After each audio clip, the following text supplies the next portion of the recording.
तो राहुल गांधी की सदस्यता रद्द हो गई, पर उन्होंने माफ़ी मांगने से इनकार कर दिया। बड़ी कोशिश की गई पहले भी और बाद में भी कि किसी तरह उनको माफ़ी मंगवाई दी जाए, पर राहुल गांधी ने रात और दिन का किसी का चैन छीन लिया और प्रेशर बनाने के लिए पहले तो सदस्यता रद्द हुई और उसके बाद उनको फटाफट ये कहा गया कि वो बंगला भी खाली कर दें। अब अमित शाह का बयान हताशा दिखा रहा है। शायद किसी एक बंदे का अभी तक ईगो शांत नहीं हुआ है।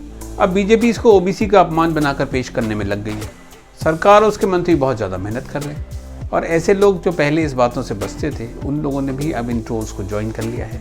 इधर राहुल गांधी ने सरकार की कई दिनों से नींद उड़ा रखी है और खासकर मोदी जी की अदानी के बारे में क्वेश्चंस पूछकर। इससे पहले उनके कैम्ब्रिज लेक्चर के बारे में बहुत सारे झूठ फैलाए गए। अब अपोजिशन पार्टी जेपीसी की मांग कर रही है और पहली बार सत्ता पक्ष ने संसद की कार्रवाई को चलने नहीं दिया है। और उसके बाद ये केस और राहुल गांधी की सदस्यता का रद्द होना। इससे पहले राहुल गांधी ने लोकसभा में बोलने का मौका मांगा था, पर इस मौके के आने से पहले ही राहुल गांधी की सदस्यता रद्द हो गई। चैनल के लिए नए हैं तो हमारे चैनल को सब्सक्राइब करिए और बेल आइकन को प्रेस करिए, क्योंकि चीखे भी मार रहा है, सूखी टहनी है, हरे पत्ते लगा दो इस पे। घंटी बजी जंगल जंगल जंगल। और इसका कारण था 2019 में कर्नाटक के कोलार में दी गई उनकी एक स्पीच। हालांकि इस सजा को 30 दिनों के लिए रोक दिया गया है और उनको अपील करने का मौका दिया गया है, पर उनको कन्विक्शन पे स्टे लेना पड़ेगा। शिकायत करने वाले पूर्णेश मोदी ने 16 अप्रैल को ये केस दायर किया था, जो क्रिमिनल डिफेमेशन का केस था। जिस वीडियो के बेस पे ये केस किया गया था उस वीडियो में राहुल गांधी साफ कहते दिखाई पड़ रहे हैं कि मोदी से उनका क्या और फिर आपको पता लगता है कि आप ही का पैसा नीरव मोदी उठा के भाग गया। 35,000 करोड़ रुपए आपके जेब से निकालकर उसकी जेब में। मेहुल चौकसी, ललित मोदी। अच्छा, एक छोटा सा सवाल, इन सब के नाम, इन सब चोरों के नाम मोदी मोदी मोदी कैसे हैं? नीरव मोदी, ललित मोदी, नरेंद्र मोदी, और अभी थोड़ा ढूंढेंगे तो और बहुत सारे मोदी निकलेंगे। और उन्होंने स्पेशली उनके नाम भी लिए और ये सवाल पूछा कि उनके पीछे मोदी सरनेम क्यों लगा हुआ है। जिस तेजी से उनकी सदस्यता रद्द की गई और उनसे बंगला खाली करने को कहा गया, ऐसी उम्मीद की जा रही थी कि वायनाड में उपचुनाव भी हो जाएगा, पर ऐसा हो नहीं रहा है और शायद इन सबसे एक्सपेक्टेड रिजल्ट ना मिला हो। यहाँ पे ये भी बताना बहुत ज़रूरी है कि इस मामले में लिए गए 3 नाम जिनके पीछे मोदी है वो है ललित मोदी, नीरव मोदी, ये दोनों ही फरार हैं और तीसरा नाम है नरेंद्र मोदी का। सुप्रीम कोर्ट के वरिष्ठ वकील कपिल सिब्बल का ये कहना है कि सेंटेंस को स्टे करने से कुछ नहीं होगा, बल्कि कन्विक्शन को स्टे करना या सस्पेंड करना ही इसका ऑप्शन है। पर कानून के हिसाब से उनकी सदस्यता तुरंत खत्म हो गई है। कोर्ट ने जिस दिन आदेश पास किया उसके अगले दिन लोकसभा सचिवालय ने राहुल गांधी की सदस्यता को रद्द कर दिया। भारत में कुछ चीज़ों में बहुत ही तेजी से काम होता है। 2019 में कर्नाटक के कोलार में राहुल गांधी ने एक सभा करते हुए बोला था और यहाँ पे भी साफ है कि उन्होंने किसके बारे में कहा था। अब इस साल राहुल गांधी फिर 5 अप्रैल को कोलार जा रहे हैं सभा करने।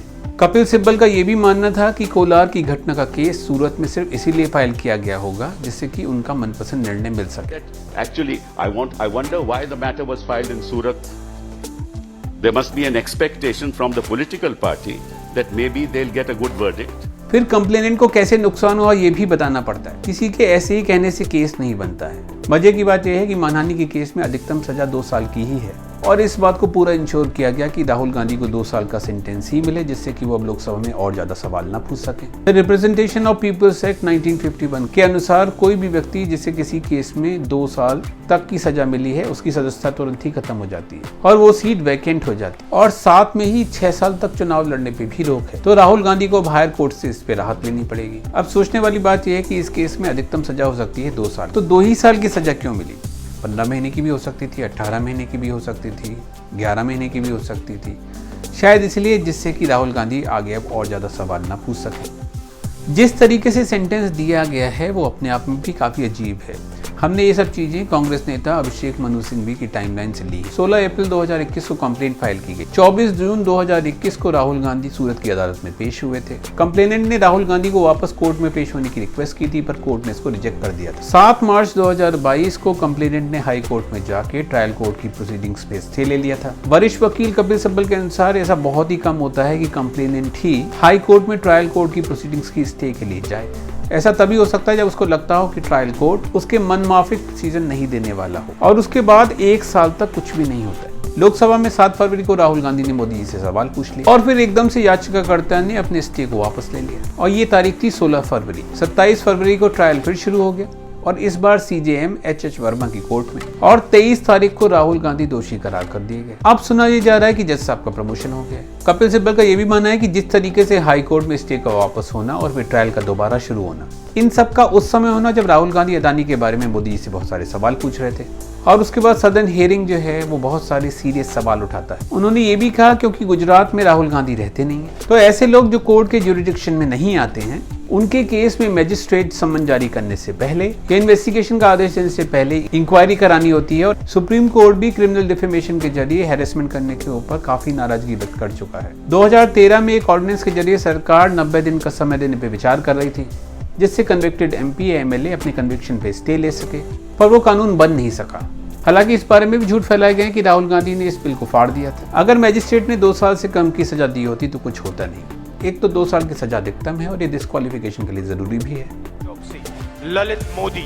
अच्छा, एक छोटा सा सवाल, इन सब के नाम, इन सब चोरों के नाम मोदी मोदी मोदी कैसे हैं? नीरव मोदी, ललित मोदी, नरेंद्र मोदी। कपिल सिब्बल का ये भी मानना है कि चोर मोदी क्यों है, ये पूरी कम्युनिटी को नहीं कहा गया है, और जिनका नाम लिया गया था, जिनमें ललित मोदी, नीरव मोदी और नरेंद्र मोदी, उनमें से किसी ने भी केस नहीं किया है। इसी तरीके से अब्दुल्ला आजम खान की सदस्यता भी गई थी। अब सरकार ने जो एक्सपेक्ट किया था उतनी खुशी सरकार को इससे मिली कि नहीं मिली। अब हताशा देख के ऐसे कहा जा सकता है कि सरकार ने जो चाहा था उसको नहीं मिला। इस समय राहुल गांधी को क्रिटिसाइज करने में वो लोग भी जुड़ गए जो पहले इन सब चीजों से बाहर रहते थे, और डेस्परेशन साफ देखा जा सकता है। हालांकि वो बार बार यही कहते हैं कि राहुल गांधी उनके लिए कोई मैटर ही नहीं करते। राहुल गांधी ने पहले भारत जोड़ो यात्रा के जरिए भी सरकार की नींद उड़ा रखी। रात दिन कई मंत्री इस बात का ध्यान रखते हैं कि राहुल गांधी सांस कैसे लेते हैं। इस केस में पहले सारे मंत्री इस चीज पे लगे थे कि इसको OBC के अपमान पे कन्वर्ट कर दिया जाए, और बाद में अब सब लोग राहुल गांधी की एरोगेंस के बारे में बात कर रहे हैं। हालांकि ये साफ है कि उन्होंने पूरी कम्युनिटी को कुछ भी नहीं कहा है, पर रोज नए नए झूठ सर्कुलेट किए जा रहे हैं। बीजेपी में राहुल गांधी को ट्रोल करने के डिपार्टमेंट को, जिसमें अनुराग ठाकुर, स्मृति ईरानी और रविशंकर प्रसाद पहले से ही थे, इस बार उस डिपार्टमेंट को और लोगों ने भी ज्वाइन कर लिया है। और ऐसे लोग सीख दे रहे हैं जो पहले ही काफी विवादास्पद बयान दे चुके हैं। हर टीवी चैनल पे ही ये चल रहा है। अनुराग ठाकुर को उनके गोली मारो वाले बयान पर हाई कोर्ट ने छोड़ दिया था, और उसका कहना था कि अगर हंस के कुछ कहा जाए तो वो क्राइम नहीं बनता है। कोर्ट ने ये भी कहा था कि ऐसे बयान देके चुनाव में माहौल बनाया जाता है। सारे प्रयास ये चल रहे हैं कि राहुल गांधी को विलेन बना दिया जाए,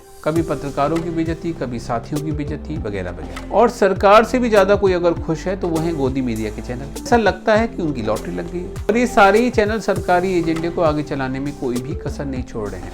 प्रिंट मीडिया के भी बहुत सारे ऐसे पत्रकार हैं जो ये सब काम कर रहे हैं। इन लोगों ने सिर्फ एक दिन की छुट्टी ली थी जब अतीक अहमद की गाड़ी पलटने का ये लोग इंतजार कर रहे थे। हर तरीके से प्रयास चल रहा है कि मालिक किसी तरीके से नाराज ना हो जाए, और इन लोगों ने भाजपा प्रवक्ताओं को भी पीछे छोड़ दिया है सरकार को डिफेंड करने में। इसके लिए उन्हें कितनी भी बेशर्मी करनी पड़े।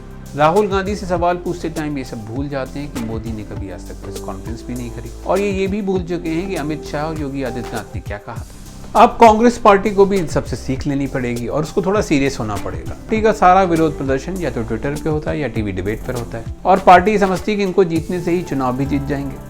पार्टी लोगों से दूर हो रही है क्योंकि वो ट्विटर और टीवी पर ही सिर्फ मौजूद है, जिससे ये लोग दूर हैं, जो आम जनता को कनेक्ट नहीं करता है। इतना बड़ा मुद्दा होने के बाद भी सब कुछ बहुत आराम से चल रहा है, और शायद भूल गई है कि 2024 का चुनाव और बहुत सारे विधानसभा चुनाव बिल्कुल पास में ही है। पार्टी हिंदुस्तान की जनता को लोकतंत्र सिखाने की कोशिश कर रही है, जो ऑलरेडी धर्म में काफी मस्त है। तो बिना चेक किए ही मोदी जी को ही फॉलो करना चाहते हैं। इस साल बीजेपी की IT सेल ने राहुल गांधी और कांग्रेस की इमेज को बहुत खराब किया है, पर उस समय कांग्रेस पार्टी काफी समय तक सोती रही थी। ज्यादातर लोगों को ये विश्वास दिला दिया गया है कि कांग्रेस से भ्रष्टाचार ही करती है। जो भी इंडिया में काम हुआ है वो सब 2014 के बाद ही हुआ है। कि ऐसा मानने वाले में युवा ही नहीं है, ऐसे लोग भी हैं, ऐसे सीनियर सिटीजन भी हैं जिन्होंने 2014 के पहले का डेवलपमेंट खुद देखा है। गरीब और मिडिल क्लास को नुकसान सबसे ज्यादा हुआ है, पर वो इस बात से खुश है कि अमीरों को नुकसान हो रहा है, जबकि असल नुकसान उन्हीं को हो रहा है। और उनके वीडियो और उनके स्टेटमेंट को छेड़छाड़ करके ये दिखाया गया और राहुल गांधी के बारे में गलत सूचनाएं दी गई। इस समय है कि जनता के पास जाके इन चीजों को क्लियर करना होगा।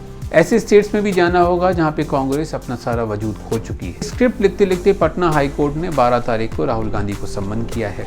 सुशील मोदी ने राहुल गांधी की रिमार्क पर पिटीशन लगाई है। जिस तरीके से हमारी सोसाइटी में फेक न्यूज बढ़ती जा रही है, हमारी सामाजिक जिम्मेदारी भी बनती है कि हम किसी भी चीज पे ऐसे ही विश्वास ना कर लें।